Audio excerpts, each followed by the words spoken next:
ప్రియమైన దేవుని బిడ్డలారా, యేసయ్య నామములో మీకు శుభములు కలుగునుగాక. ఈరోజు మనము కుటుంబం గురించి చెప్పాలని నేను ఎంతో ఆశిస్తున్నాను.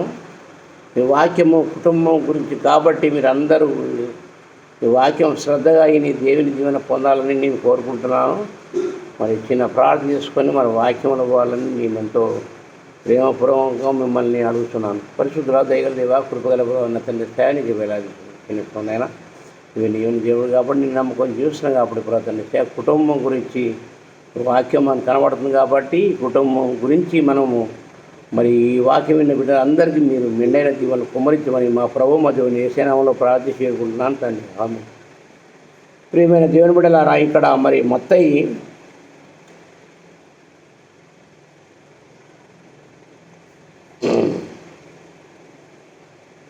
మత్తయి 10వ అధ్యాయము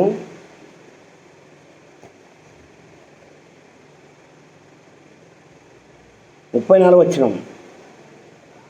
నేను భూమి మీదికి సమాధానమును పంపవచ్చితినని తలంచకుడి, ఖడ్గమునే కానీ సమాధానమును పంపుటకు నేను రాలేదు. ఒక మనుషునికి వాని తండ్రికిని కుమార్తెకును ఆమె తల్లికిని కోడలికిని ఆమె అత్తకును విరోధము పెట్టవచ్చితిని. ఒక మనిషి ఇంటివారే అతనికి శత్రులగుదురు. తండ్రినైనను తల్లినైనను నాకంటే ఎక్కువగా ప్రేమించేవాడు నాకు పాత్రుడు కాడు.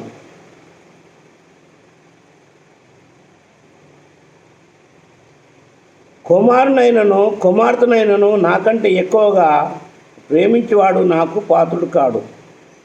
తన శిలువను ఎత్తుకొని నన్ను ఎమ్మడించేవాడే నాకు పాత్రుడు.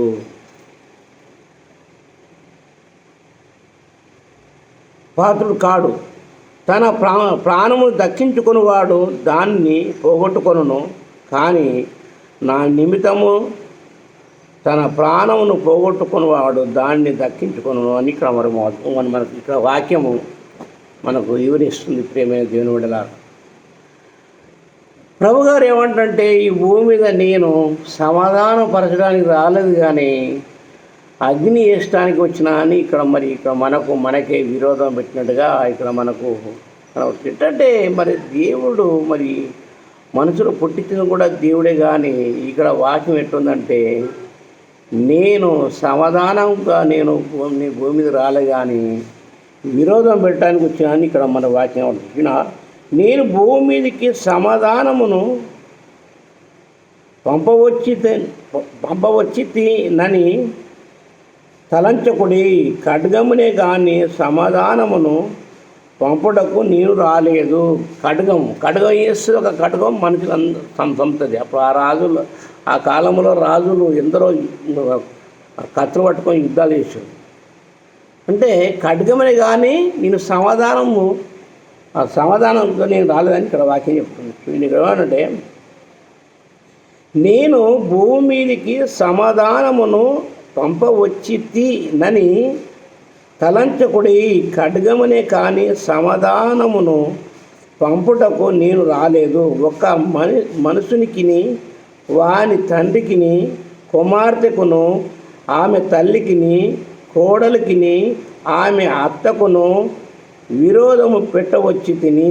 వినవా, ఈ కుటుంబానికే మరి దేవుడు మరి విరోధం పెట్టడానికి వచ్చినట్టుగా మనకి ఇక్కడ వాక్యం ఆడుతుంది.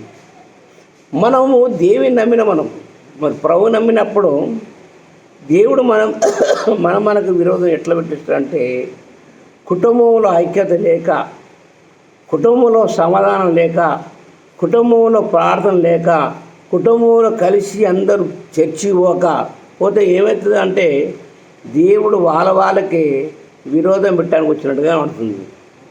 ఆదివారం వచ్చిందంటే పనుల మీద పడుతుంటారు.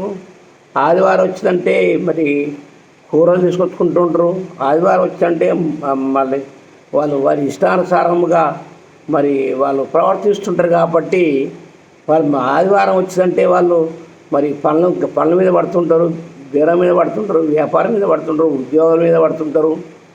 మరి ఆదివారం ఎట్టంటే దేవుడు మరి దేవుడు భూమి పుట్టించినప్పుడు, భూమి ఆకాశం పుట్టించినప్పుడు మరి ఆరు రోజులు మరి పనిచేసి 7వ రోజు దేవుడు విశ్రాంతి తీసుకుంది. కాబట్టి నీ తల్లినైనను, నీ తండ్రి అయినా, నీ దాసినైనా, నీ దాసురాళ్ళైనా, నీ కుమారులైనను, నీ ఎడ్లైన అన్నీ కూడా విశ్రాంతి దినములు నువ్వు ఏ పని చేయొద్దని కూడా మనకు నిర్గమకాండం 20 అధ్యాయంలో మనకు కనబడుతుంది. ప్రేమైన దేవుని బిడ్డలు అట్టయితే వీళ్ళు ఏం చేస్తారంటే, మరి ఆదివారం వచ్చిందంటే వీళ్ళు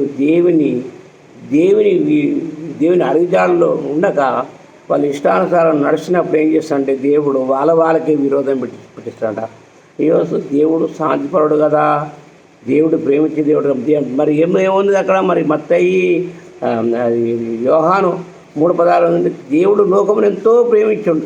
దేవుడు లోకమును ప్రేమిస్తుంది, కానీ మీ కుటుంబంలో ఐక్యత లేకపోతే దేవుడే ప్రేమిస్తాడు. నువ్వు తల్లిదండ్రుల కడవలు పుట్టి నువ్వు తల్లిదండ్రులకు విరోధం ఉంటే తల్లిదండ్రులు ఎట్లా ప్రేమిస్తాడు? నేను ప్రేమయ్యారు కదా.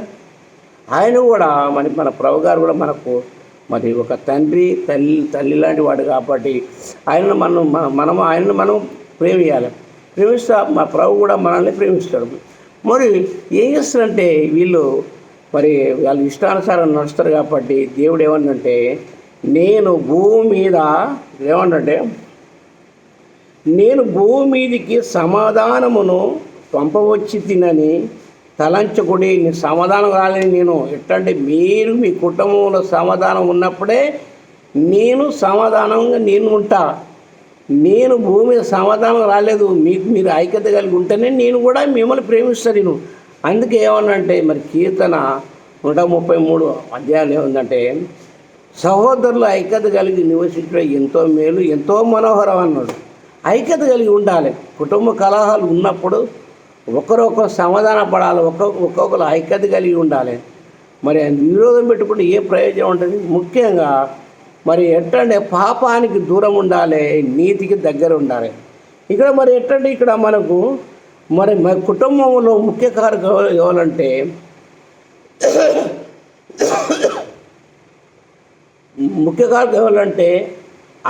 అత్తను, తల్లును, కోడలు మాత్రమే. ఈ ముగ్గురే కారకులు. ఎట్టంటే అత్త గుణమంత్రాలు అయితే కోడలు కూడా గుణమంత్రాలు అవుతుంది. తల్లి గుణమంత్రాలు అయితే పిల్లలందరూ గుణమంత్రాలు అవుతారు. అంటే అత్త గయ్యాడిదైతే కోడలు గయ్యాడవుతుంది, తల్లి గయ్యాడిదైతే పిల్లలందరూ కూడా గయ్యాళ్ళు అవుతారు. అయితే ఇప్పుడు అత్త తర్వాత కోడలు మళ్ళా ఆమె కూడా ఫ్యూచర్లో ఆమె కూడా కావే అత్త అవుతుంది. కాబట్టి మరి అత్త జ్ఞానం అనేది కోడలకు ఉండాలి. మరి కొడుకు ఇంటికి ఎవడు పెద్ద కొడుకు ఉంటాడో వాడు తండ్రి తర్వాత తండ్రి వాడు. మరి తండ్రి జ్ఞానం వాడు సంపాదించుకోడు. కాబట్టి తండ్రి తర్వాత తండ్రి. కాబట్టి తన సహోదరుని అందరూ కూడా వాడు మరి అందరితో కలిసిమెలిసి ఉండాలి, తగ్గించుకొని ఉండాలి. మరి యేసు ప్రభు కూడా కుటుంబాన్ని పెద్దవాడు. కాబట్టి మరి ఆ కుటుంబంతో కూడా ఆయననే మరి సరిదిద్దుకొని వచ్చినట్టుగా పడుతుంది. ఆయన మరి 30 సంవత్సరాల వరకు కూడా ఒంటరికి పనిచేసి వాళ్ళందరినీ కూడా సాధినట్టుగా పడుతుంది. 30 సంవత్సరాల తర్వాత మరి ఆయన అప్పుడు మరి తండ్రి మాట ఈని బాప్తిసం తీసుకొని 3 సంవత్సరాలే మరి ప్రజలకందరికీ సేవ చేసినట్టుగా పడుతుంది. ప్రియమైన దేవుని బిడ్డలారా, అయితే ఇక్కడ ముఖ్యంగా కారకులు ఎవరంటే మరి కుటుంబంలో మరి ఆదాము కాలంలో మరి స్త్రీ పాపం చేసింది, కానీ పురుషుడు పాపం చేయలే. ఎట్లంటే దేవుడు ఏం చేసిండే, ఆదాము దేవునంటే ఆదామా ఈ వనములో ఉన్న పండ్ల అన్నిటికన్నా ఈ తోట మధ్యలో ఉన్న జీవవృక్ష ఫలం తింటే నువ్వు చనిపోదావు అని చెప్తే, మరి అక్కడ దేవుని మాట వినలే. కానీ మరి అక్కడ అవ్వ మాట విని మరి ఆయన ఆ పొలం తిని పాపం కొని తెచ్చుకొని మరి అక్కడి నుంచి మరణం అనేది స్టార్ట్ అయింది. ఆ మరణం వలన ఏమయ్యారు? చిన్న కొడుకు అయిన నీతిమంతుడైన చిన్న కొడుకు చంపబడ్డాడు. పెద్ద కొడుకు అవినీతిపరుడైన పెద్ద కొడుకు దేశదిమ్మరి అయిపోయినట్టు కనబడుతుంది. అంటే ఇక్కడ కారణం ఎక్కడంటే అవ్వ వల్లనే మరణం స్టార్ట్ అయింది. స్త్రీలారా మీకు ఇవ్వట్లేదు, కానీ ఇక్కడ మీరు బైబిల్ చదివితే మీకు ఏర్పడుతుంది. అయితే మరి తర్వాత ఏమనంటే మరి అందరికీ కూడా తల్లి మరి మరి మరి అవనే అయిపోయింది. అందరికి ఇప్పుడు ప్రతి కుటుంబానికి కూడా తల్లి ఎవరు అవ, కాబట్టి ప్రతి కుటుంబానికి కూడా స్త్రీయే తల్లి. కాబట్టి ఆమె ఎట్లంటే మనం మరి మరి అపోస్తల కార్యములో మరి ఇదంటే ఎన్నో మరి కొత్త నిబంధనలో మరి పౌలు గారు రాసిండు, తిమోతి గారు రాసి వాళ్ళందరూ రాసేమనంటే మరి స్త్రీ మౌనంగా ఉండాలి. స్త్రీ మరి అధికారం చెలాయించకూడదు, భర్త మీద చెలాయించకూడదు. పిల్లల్ని ఆమె వల్లనే పిల్లలు కూడా గుణవంతులు అవుతున్నట్టుగా మరి వాక్యం పడుతుంది. ప్రేమ దేవుని బిడ్డలారా, ఎట్టంటే ఇక్కడ ముఖ్యంగా కారకులు ఎట్టంటే మరి ఇక్కడ ఏమనంటే ఒకరొకరు విరోధం పెట్టడానికి కూర్చుంది. ఇప్పుడు తండ్రి మంచోడైతే కొడుకు కూడా మంచోడవుతాడు. మరి తండ్రి చెడ్డోడైతే కొడుకు చెడ్డవుతాడు. మరి కొడుకు చెడ్డోడైతే తండ్రి మంచోడవుతాడు. ఎట్టంటే ఇప్పుడు కొన్ని కుటుంబంలో ఏంటంటే తండ్రి మంచిగా ఉంటారు, కొడుకు చెడ్డోడు ఉంటాడు. కొన్ని కుటుంబంలో కొడుకు మంచిగా ఉంటాడు, తండ్రి చెడ్డ ఉంటాడు. మరి తండ్రి తాగుబోతైనప్పుడు కొడుకు కూడా తాగుబోతాడు. ఇతడు తండ్రి తిరిగిపోతైనప్పుడు కొడుకు కూడా తిరిగిపోతాడు. కొందరు కుటుంబంలో తండ్రి తాగుబోతులు కాదు, తిరిగిపోతులు కాదు, కానీ మరి కొన్ని కుటుంబంలో కొడుకులు తిరిగిపోతలు అవుతుంటారు, తాగుబోతులు అవుతుంటారు. దేవుని బిడ్డ ఎట్లంటే ఈ వాక్యం ఎట్లుందంటే నేను సమాధానం పరచడానికి రాలేదు, కానీ విరోధం పెట్టడానికి వచ్చినంతగా ఇక్కడ వాక్యం పడుతుంది. ప్రియమైన దేవుని బిడ్డ, మనం కూడా మరి ఆలోచించాలంటే ఇక్కడ ప్రభు గారే మనకు ఇక్కడ వార్నింగ్ ఇస్తుంది. ఇక్కడ మన వార్నింగ్ ఆయనే ఇస్తుంటారు. ఏమి ఇస్తుందంటే భూమి మీద మనం ఇప్పుడు ఎట్టంటే దేవుడు మరి ఆదికాండం ఒకటో దేవుడు అంటే భూమి ఆకాశాన్ని సృష్టించినట్టుగా కనబడుతుంది. భూమి ఎవరి కొరకు ఇచ్చినంటే మనుషుల కొరకు ఇచ్చిండు. ఇక్కడ మరి పక్షులు ఉన్నాయి, జంతువులు ఉన్నాయి, మృగాలు ఉన్నాయి, అవన్నీ అడవులు ఉంటాయి. ఇక్కడ మరి భూమి మీద మనుషులు మంచి గృహాలు నిర్మించుకొని ఉంటారు. కాబట్టి ఈ బహుమానంగా భూమి మనుషులకు ఇచ్చింది. కాబట్టి ఇప్పుడు కొందరు వేసినట్టే ప్లాట్లు లక్షలు పెట్టి కొంటారు. కానీ అది దేవుడు బహుమానం ఇచ్చిన భూమిని ఈ లక్షలు పెట్టి కొనుక్కొని ఎన్నో విధాల సుఖ సంతోషంతో ఉంటారు. కానీ ఆ భూమి వాళ్ళతో రాదు. వాళ్ళు ఉన్న రోజులే వాళ్ళతో ఉంటుంది. వాళ్ళు పోయినప్పుడు ఆ భూమి వాళ్ళతో ఆ భూమి ఎక్కడ భూమి అక్కడే ఉంటుంది. అయితే ఇక్కడ వాక్యం వస్తే ఏమన్నంటే ఇక్కడ వాక్యం ఏముందంటే అదే మరి మత్తయి 10వ అధ్యాయము 34 వచ్చేమందంటే నేను భూమి మీదికి సమాధానమును పంపవచ్చునని తలంచకుడి. అయ్యో మా ప్రభు కదా, మా దేవుడు కదా, మేము ఆయన నమ్మినాం కదా, మేము ప్రార్థన చేస్తున్నాం కదా, మేము ఆయనతో మంచిగా ఉంటున్నాం కాబట్టి మాకు ఎలాంటి కష్టాలు రావద్దు దేవుడా అని మనం ప్రార్థన చేస్తున్నాం కదా అని మీరు ఎప్పుడు అనుకోద్దు. మీ కుటుంబంలో మీరే ఐక్యత కలిగి ఉండాలి, మీరే సమాధానం కలిగి ఉండాలి. అందుకే ఏమనంటే మత్తయి 5వ అధ్యాయం 9వ ఏమనంటే సమాధానపరచు వారు ధన్యులు, వారు దేవుని కుమారులు అనబడదని. సమాధానం కలిగి ఉండాలి. సమాధానం ఇప్పుడు మరి వాక్యం ఏముందంటే మరి ఒకటో యోహాన్లో ఏముందంటే నీ కనబడని దేవుని నువ్వు ప్రేమిస్తున్నావు, కానీ నీ కంటి ముందు కనబడిన సహోదరుని నువ్వు ప్రేమిస్తున్నావు అన్నట్టుగా మన అక్కడ వాక్యంగా ఉంటుంది. ప్రేమైన దేవుడు అంటే మరి ఆయన కనబడుతులేదు, కానీ మన ప్రభావాన్ని ముఖ్యం. అందుకే ఏమన్నంటే ప్రభా అన్నవాడు పరలోక రాజ్యంలో చేరని కూడా మన వాక్యం కాబట్టి ప్రేమైన దేవుడు. ఇక్కడ ఎట్లంటే దేవుడు సమాధాన పరచడం రాలేదు. ఎట్లా నీ కుటుంబంలో సమాధానం ఉన్నప్పుడే ఆ దేవుడు నిన్ను ప్రేమిస్తాడు. నీ కుటుంబంలో సమాధానం లేకపోతే ఏమైందంటే దేవుడు నీకే విరోధం పెట్టిస్తాడు. భార్యకు భర్తకు విరోధం పెట్టిస్తాడు, తండ్రికి కుమారులకు విరోధం పెట్టిస్తాడు, తల్లికి బిడ్డకు విరోధం పెట్టిస్తాడు, అత్తకు కోడలకు విరోధం పెట్టిస్తాడు. మరి ఇట్లా మరి ఒకరొకరు విరోధం ఎట్లా పెట్టిస్తారంటే మీ దగ్గర ఐక్యత లేదు. అందుకే అంటే ప్రభు గారు చేసినంటే ఏ కోన వెళ్ళేసి ఆయన ప్రార్థన చేసినట్టుగా కనబడుతుంది. మరి ఓలివ కొండకు పోయి మరి ఏ కోన లేచిపోయి అక్కడ ప్రార్థన చేసినట్టుగా మనకు మరి యోహాను 8 అధ్యాయంలో పడుతుంటుంది. మరి ఎట్టంటే మనము వాక్యం ఇవ్వాలంటే మరి ఎట్టంటే దావీదు మహారాజు కూడా ఆయన ఉదయమున, సాయంత్రమున, మధ్యాహ్నమున ప్రార్థించినట్టుగా మనకు మరి కీర్తన మరి 55, 16, 15, 16, 17లో మనకు కనబడుతుంటుంది. మరి ప్రియమైన దేవుని బిడ్డలు ఎట్టంటే మనము మరి వాక్యానుసారంగా నడవాలి, ప్రార్థన చేసుకోవాలి, మరి పాటలు నేర్చుకోవాలి, మరి వాక్యం నేర్చుకోవాలి. మంచిగా ప్రార్థన మనకి సమాధానంగా ప్రార్థన చేయాలి. ఏదో దేవుడిని చెప్పి నీ ఇష్టానుసారంగా ప్రార్థన కాదు, నీ కన్నీటి ప్రార్థన చేసుకోవాలి, నువ్వు సమాధానంతో ప్రార్థన చేసుకోవాలి.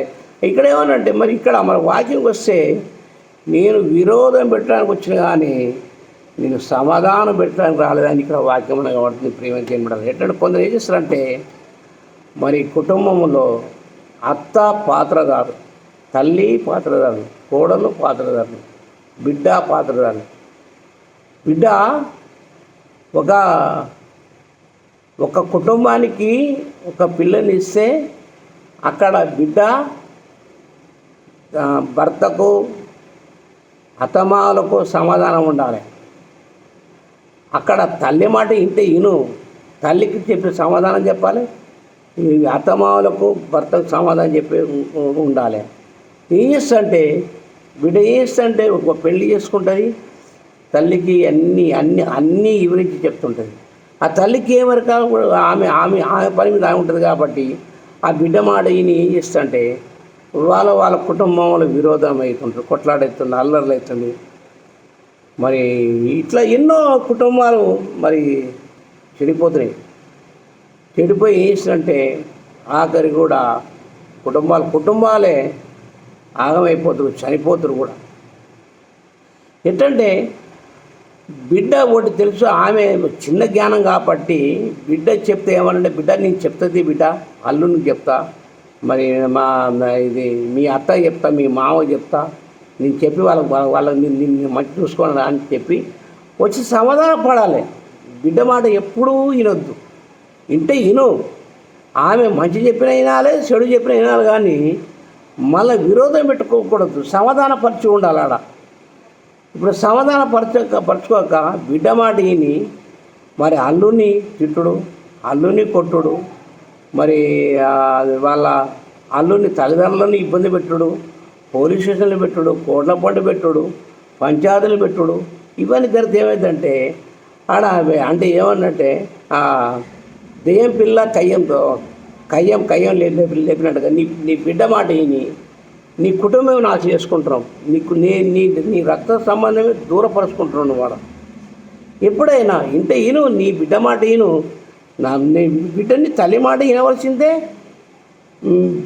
బిడ్డ తల్లి మాట వినవలసిందే, కానీ అక్కడ సమాధానం ఉండాలి.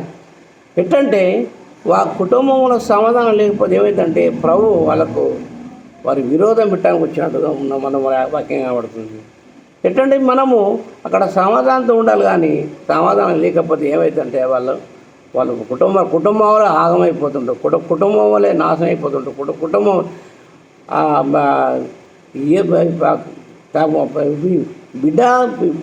బిడ్డ చచ్చిపోయినా తల్లికే కష్టమవుతుంది, అల్లుడు చచ్చిపోయినా తల్లికే కష్టమవుతుంది. ఇప్పుడు ఒక స్త్రీ పవిత్రంగా ఉండాలంటే ఒక పురుషుడితో ఉండాలి. స్త్రీ ఆమె విరోధం పెట్టుకొని భర్త నచ్చిపోతే ఇంకో భర్త చేసుకుంటే అల్ల నీ ప్రతివర్తతనం ఎక్కడుంటుంది?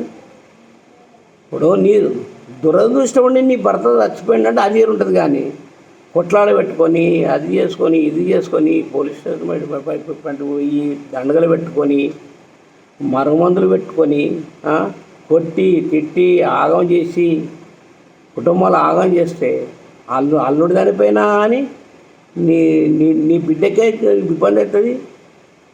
నీ బిడ్డ చచ్చిపోయినా కానీ నీ బిడ్డ పుట్టిన పిల్లలు ఆగమైపోతుంటారు. అందుగురించి సమాధానం కలిగి ఉండాలి. ఏదైనా సమాధానం కలిగి ఉంటేనే మంచిగా ఉంటుంది. సమాధానం కలిగి ఉండక ఏమవుతుందంటే ఆగమైపోతుంది, అన్ని కుటుంబాలు ఆగమైపోతున్నాయి భూమి మీద. అత్త చేస్తుంటే తల్లి బిడ్డ మాట విని మరుగుమందు పెడుతుంటారు, మళ్ళీ ఇంకా మంత్రాలు చేపిస్తుంటారు, మరి ఎన్నో విధాల కుటుంబాలను నాశనం కావాలని చూస్తుంటారు. ముఖ్యంగా కారణం ఏంటంటే సమాధానం లేక డబ్బుల విషయంలో బాగా ఆశపడుతుంటారు. ఒకరు ముంచాలని, ఒకరిని కొట్టాలని, ఒకరిని గిట్టాలని, ఒకరిని ఆగం చేయాలని. ఇక్కడ మరి అందుకు ప్రభు ఏమంటే ఇక్కడ సమాధానం కానీ రాలేదు, కానీ కుటుంబానికి నేను విరోధం పెట్టడానికి వచ్చాను ఇక్కడ ఉంటుంది. ఎట్టంటే ఎందుకు ఆ ప్రభు దగ్గర అలాంటి జ్ఞానం లేదు. ఎట్టంటే ఎందుకు జ్ఞానం లేదంటే ఆయన జ్ఞానవంతుడు కాబట్టి అలాంటి బుద్ధి ఎందుకు అంటున్నంటే మీ కుటుంబంలో నీ ఐక్యత కలిగి లేదు కాబట్టి దేవుడు మీ కుటుంబానికి మీకే విరోధం పెడతాడు అన్నట్టుగా ఇక్కడ మన వాక్యంగా వాటిని ప్రేమించడం. ఇక్కడ ఎట్టంటే మరి మత్తయి అదే 10వ అధ్యాయం 34 వచ్చిందంటే నేను భూమి మీదికి సమాధానమును పంపవచ్చునని తలంచకుడి, ఖడ్గమునే కానీ సమాధానమును పంపుటకు నేను రాలేదు. మరి వాక్యం నేను చదివిన వాక్యం తెలుగులో చదువుతున్నాను కాబట్టి మీకు అందరికీ అర్థమై ఉంటుందని నేను భావిస్తున్నాను. ఇక్కడ మరి కింద ఏముందంటే ఒక మనుషునికి నేనే అనుకో, ఒక మనుషునికి ఆమె అత్తకును ఒక మనుషునికి వాని తండ్రికిని కుమార్తెకును ఆమె తల్లికిని కోడలికిని ఆమె అత్తకును విరోధం పెట్టవచ్చి తిని అంటున్నాడు. ఒక మనిషిని ఇంటివారే వానికి శత్రులవుదురు. నా కుటుంబంలో నా పిల్లలే, నా భార్య, నా కుటుంబ సభ్యులందరూ నాకే శత్రులైదురు. తండ్రినైనను తల్లినైనను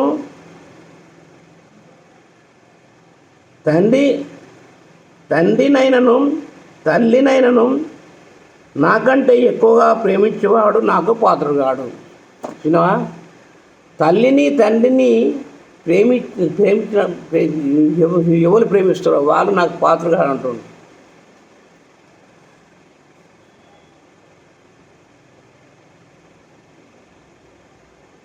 పాత్రుడు కాడు. కుమార్తెనైనను నాకంటే ఎక్కువగా ప్రేమించేవాడు నాకు పాత్రుడు కాడు. మరి తల్లిదండ్రులు కూడా కొడుకుని ప్రేమిస్తారు, బిడ్డను ప్రేమిస్తారు కాబట్టి వాళ్ళ పాత్ర గారు వాళ్ళ హద్దుల ప్రకారం వాళ్ళను ప్రేమించిన వాటికి ప్రేమి. నువ్వు తల్లిదండ్రులను ప్రేమించే వాటికి ప్రేమి, నీ కొడుకుని నీ బిడ్డని ప్రేమించే వాటికే ప్రేమి. కానీ నన్ను కూడా ఎట్టంటే మిమ్మల్ని పుట్టించి నేను కాబట్టి నన్ను కూడా మీరు ప్రేమియాలన్నమాట. నాకు పాత్ర కాదంటుండు. నువ్వు అధికంగా ప్రేమించినప్పుడు వాళ్ళని కొదిలేసిన కొడుకు నా కొడుకు అని నా బిడ్డ అని కూడా బాగా ప్రేమిస్తుంటారు. వాళ్ళు నాకు పాత్ర కాదు.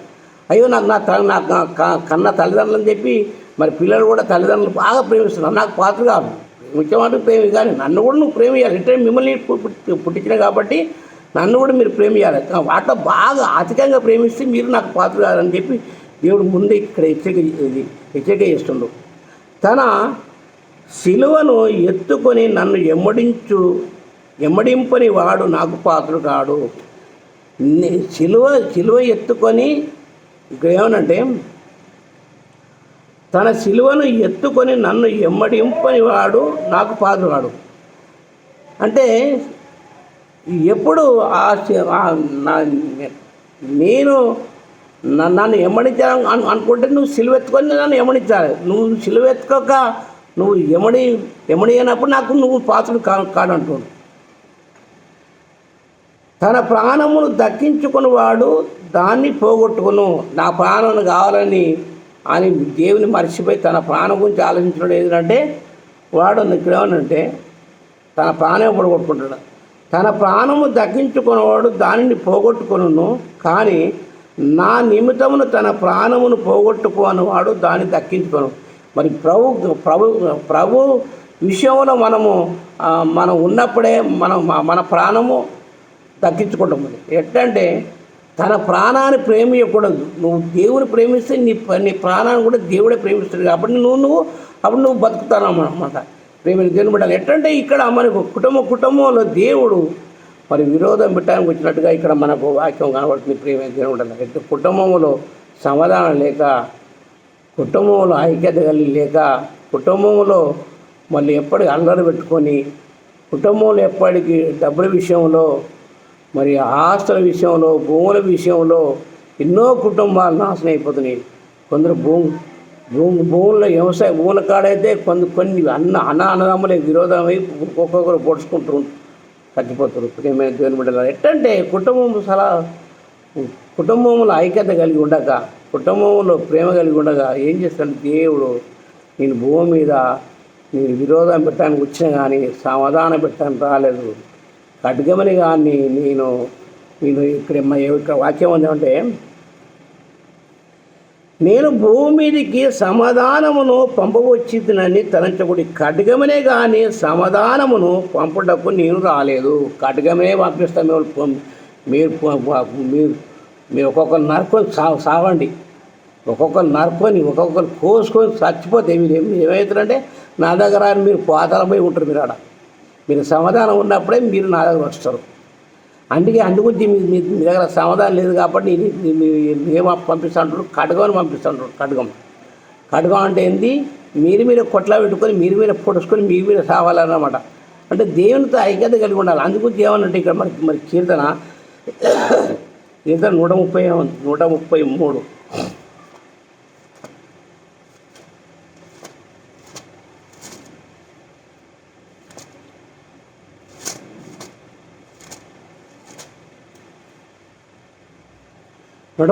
ఏముందంటే, సహోదరులు ఐక్యత కలిగి నివసించుట ఎంతో మేలు, ఎంతో మనోహరము. అది తల మీద పోయబడి ఆహారోను గడ్డో మీదుగా కారి అతని అంగిని